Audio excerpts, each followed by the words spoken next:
matino ka, hindi mo papayagan na ang Kongreso ang magdikta ng gobyerno. Sasabihin mo, mahiya kayo, pero ikaw pala ang numero 1, walang hiya. Kaya ako, nananawagan sa ating mga kababayan. Papayag ba tayo na ganyan kamagnanakaw ang isang presidente according to Saldico? 52 billion ang nakalap ni Saldico na kickback at binigay niya kay Romualdez at kay Marcos. So matino ba yung presidente na ganyan, mga kababayan? Ako po'y nananawagan sa ating mga sundalo, sa ating mga pulis. Matino ba ang ating Pangulo? Nanawagan po kami sa iyo, Ombudsman, kung naimbestigahan ang ating Vice Presidente. Dahil unang-una, kailangan po malaman ng ating mga kababayan kung ano ba yung National Expenditure Program. Una muna, i-define natin kung ano po yun. Kasi po, yung National Expenditure Program, budget ng Pangulo yan. Ibig sabihin, sa ating saligang batas, tuwing taon, obligado ang ating Pangulo na magsumite ng budget para sa kanyang panggobyerno. So ito po yung definition ng National Expenditure Program, which is included in the mandate of the President under our Constitution. The Philippine President's proposed national budget for the upcoming fiscal year. Yun po ang National Expenditure Program. This is prepared by the DBM and submitted to Congress for deliberation, acting as the basis for the General Appropriations Bill, which eventually becomes law. So, ibig sabihin, bago ipipresenta yan, every I think sometime in the month of August, after the State of the Nation address, obligado na magsumite ang ating Pangulo ng kanyang iniisip na ano ba ang pagpapatakbo ng gobyerno. Magkano ang kailangan na pondo para ayos ang pagpapalakad ng ating gobyerno. So, ibig sabihin, ano ba ang NEP? Bawat departamento ay gumagawa ng kanilang budget kung ano ang mga kailangan ng bawat departamento. So, pagdating yan sa Kongreso, re-reviewin lang. Kaya dapat ang ating Pangulo, kung matalino siya, kung maayos siya, matino siyang Pangulo, hindi pwedeng palitan yung kanyang budget. Busisiin lang ng Kongreso yan, pero pagdating uli sa tinatawag na General Appropriations Bill, yung gusto ng Pangulo na sinabit ni Senate, hindi dapat sana ang tatanggapin niya. Pero kung imamanggil na yan or iba-iba na ang syempre, aangal dapat ang matino na Pangulo. Di ba?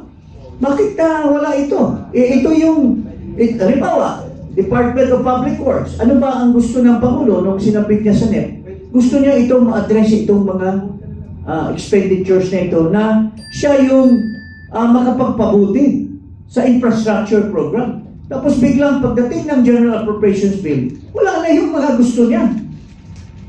So, ibig sabihin, under the Constitution, ikaw ang Pangulo, mayroon kang power of tinatawag na veto power.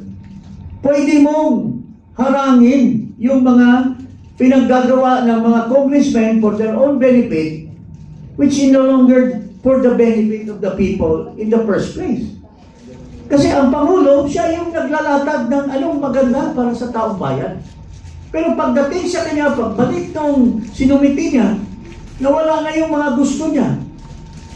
At iba na. So paano ako magiging effective na Pangulo to implement my program? Kung binago na ng Kongreso, pagdating sa BICAM, binago na lahat.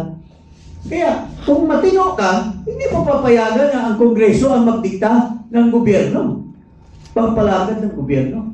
Kaya na yung mga insertion, dapat aayawan sana ng Pangulo. Pero noong napakinggan natin si Saldico at nasabi na ininstruksyonan si Pangandaman, tapos kinonfirm nung Adrian Bersamin na nag-utos si Marcos na magsingit ng 100 billion, aba, anong nangyari sa kanyang National Expenditure Program? Ha? Siya mismo ang nag-violate, nag-giba ng kanyang National Expenditure Program.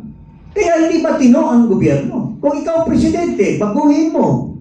Tapos, mayroon ka palang intensyon na kikita ka pala doon sa insertion mo. Kasi sabi ni Saldico, after na-insert yung 100 billion na pina-insert ni Marcos, biglang nakakuha siya ng kickback na 25 billion at binigay niya kay Marcos. Anong klaseng presidente mayroon tayo? Walang hiya ka ang presidente ka. Sasabihin mo, mahiya kayo, pero ikaw pala ang numero-uno, walang hiya. Oh, what kind of Kaya ako, nananawagan sa ating mga kababayan. Papayag ba tayo na ganyan kamagnanakaw ang isang presidente, according to Saldico, na kumukuha ng 25 billion? Maliban pa doon, mga kababayan, doon sa mga nilatag nilang insertions na hindi po nakaayos doon sa National Expenditure Program. Kasi ang na-insert sa 2025 budget ay nasa 280 billion, more or less. Ang binito lang ng ating Pangulo, 29 billion. So napakalaki yung, maliban doon sa 100 billion na pina-insert niya, mayroon pang mga ibang in-insert. At doon sa portion na yan, which went to Bulacan, sabi ni Saldico, 52 billion ang nakalap ni Saldico na kickback at binigay niya kay Romualdez at kay Marcos. So matino ba yung presidente na ganyan, mga kababayan? Ako po'y nananawagan sa ating mga sundalo, sa ating mga pulis. Matino ba ang ating Pangulo na kumikita sa sariling pera ng mga taxpayers, sa mga naghihirap na taong bayan? Is that the kind of president? Kaya nga po, kung matino itong ating ombudsman, kasi sinasabi niya, ito, kilala ko ito, na itong ating ombudsman, at doon sa kanyang interview, sabi niya, wala na akong ibang hangarin, kaya ako pinilit na maging ombudsman kasi gagawin ko ang tama.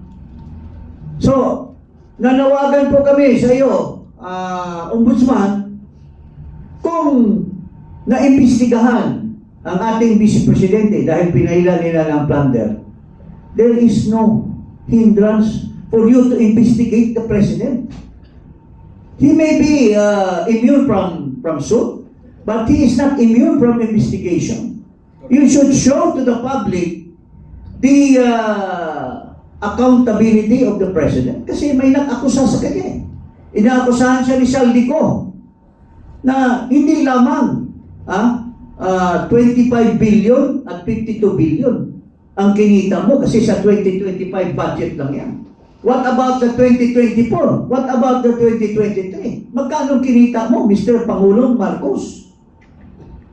So, bakit hindi, alam mo, sa ating proseso ng batas, pwede kang magpadala ng isang investigador sa kung saan man si Saldico, pwede mo kuha na ng deposition si Saldico.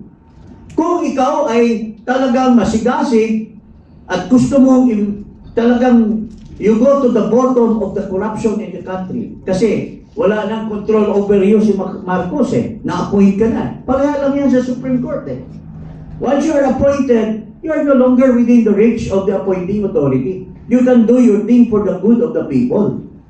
So, yan, pwede mo imbestigan. Pangalawa, sinasabi ni Ping Lacson, hindi daw si Presidente ang nagpa-insert, kundi ginamit lang ang pangalan niya ni Pangandaman. Ginamit niya ang pangalan niya ni Adrian Bersamin. Bakit hindi mo imbestigahan itong dalawa? To go to the bottom, who is telling the truth? Is Marcos telling the truth? Or is it Adrian? Or is it Amina Pangandaman? Lalo na yung Jojo Catis na tumanggap ng $1 billion according to Saldico para kay McCoy. Oh, why don't for the sake of the country, para to go to the bottom, yung pinakamataas na official, kasi sinampahan na nila kamo si Martin Romualdez, pero hindi pa rin satisfied ang taong bayan. Sabi nga, baka si Martin Romualdez, instrument lang yan ng mastermind.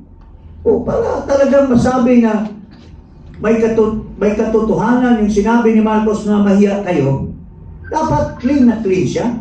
Pero how can he prove that he is clean when he is not being investigated? Yung ICI na ginamit niya to investigate hanggang dito lang. Pero it's beyond reach sa kanya. Kaya sabi ng mga tao, useless yung ICI kasi halimbawa si Sandro Marcos inimbestigahan. Oh, sabi niya nung una, I am willing to dispense the ICI to have brought in public yung testimony ko. Pero sabi, wag na. Oh, halimbawa, doon sa testimony ni Sandro Marcos, it was found out na totoo yung mga insertions niya at he made money out of it. Tapos, the ICI is about to file. Sasabihin ni Marcos, ay huwag niyong isali yan, anak ko yan. O, saan ang katuturan ng ICI na yan? Kasi ang may control sa report at sa endorsement sa Ombudsman is still the President. Siya gumawa ng ICI na yan. So, anong saysay ng ICI? Kaya nga, sinabi sa akin ni Babe Singson, akong unang nakakalap nung sinabi ni Babe Singson that he was resigning kasi ginagamit lang siya. Yung kanyang kredibilidad, ginagamit lang ng ICI. At muro-muro lang ang ginagawa ng ICI. So, yun po mga kababayan. Ilagay nyo sa pag-iisip nyo. Kayo, nakikinig, kung nakikinig kayo sa sinasabi ko, I am calling the Ombudsman to investigate Marcos Jr., itong Pangulo ng ating bansa. Dahil may aligasyon na siya ang pinaka-corrupt.